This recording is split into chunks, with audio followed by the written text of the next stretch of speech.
मैं हमेशा से ये कहता था कि इंडिया के कुछ लोग जो हैं वो overall, obviously not hashtag not all, सारे एक जैसे नहीं होते, लेकिन मेजॉरिटी हमें बाहर से हमें लगता है कि ओवरली नेशनलिस्ट हो जाते हैं, जिंगोइस्ट हो जाते हैं और सारे इकट्ठे होके बस यही कहते हैं my country is always right and you are always wrong. तो उसका एक हमने ऑपोजिट एंड भी देखा है, जैसा कि आप लोग जानते हैं कि मैं समझता हूँ कि किसी भी चीज़ की ज्यादती होना यानी एक्सेसिव होना वो ठीक नहीं है, इसी तरह नेशनलिज्म का भी ज्यादा होना ठीक नहीं है, लेकिन ऐसा भी नहीं होना चाहिए कि आप अपने नेशनल इंटरेस्ट को कोई घास ही ना डालें।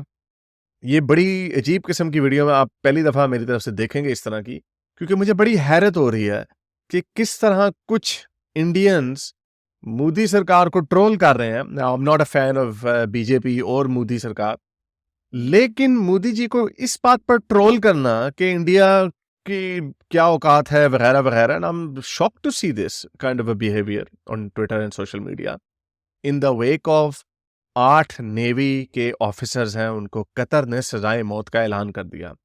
Now I am taken aback by this. मुझे नहीं पता था कि ये इतना हार्श डिसीजन आएगा। I to be honest I wasn't aware of this situation anyway.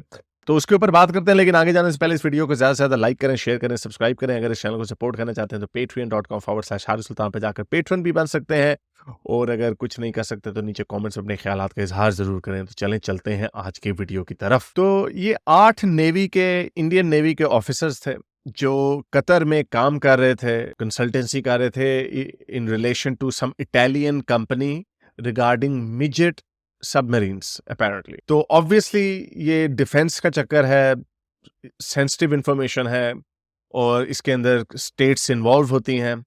तो इनको अगस्त 2022 में अरेस्ट कर लिया गया पिछले साल on suspicion of espionage and spying for Israel.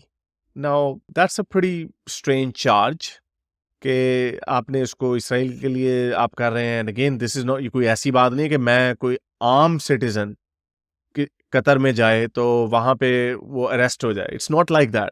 ये हाई एंड की जॉब्स हैं, इसके अंदर गवर्नमेंट्स इन्वॉल्व हैं, तो it clearly it seems like इसके ऊपर पॉलिटिकल फुटप्रिंट है। These are political arrest.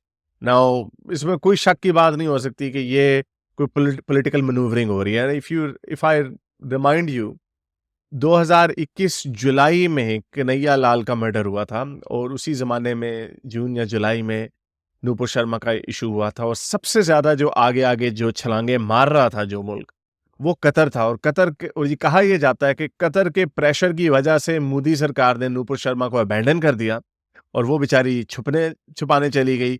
और जो ये ब्रवाडो हमें मोदी सरकार की तरफ से नजर आता था कि हाँ जी हम पेल देंगे, हम ये हैं वो हैं, और एकदम से बैठ गए। That was very disappointing and shocking even for me, because even I wasn't expecting कि मोदी सरकार इस तरह सरेंडर कर देगी और इस तरह अबैंडन कर देगी नूपुर शर्मा को when she didn't say anything wrong.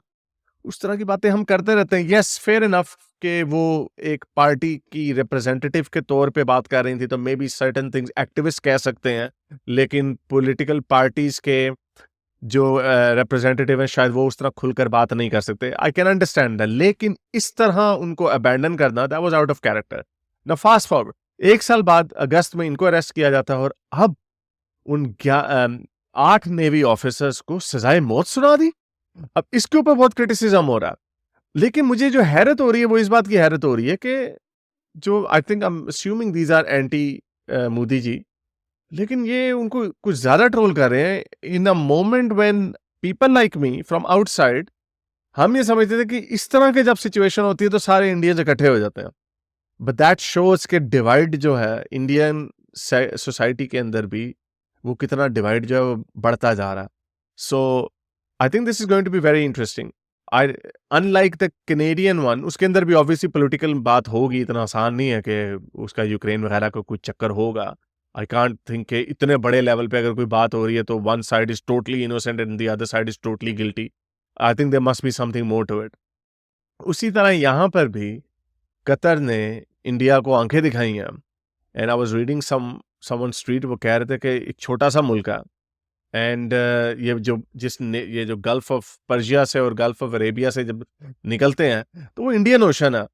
you know, Indian Navy has a very strong presence there, and obviously US Navy as well.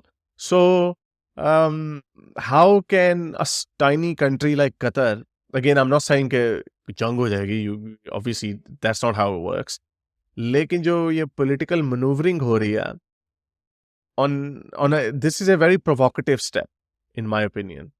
And it's very out of character as well. I don't think कि ये ऐसा करना मोदी जी के लिए, और मोदी जी ने अभी तक वैसा हमें बीजेपी की सरकार से वैसा रिएक्शन भी नहीं नजर आया जैसा कि कनाडा के ऊपर रिएक्शन आया था.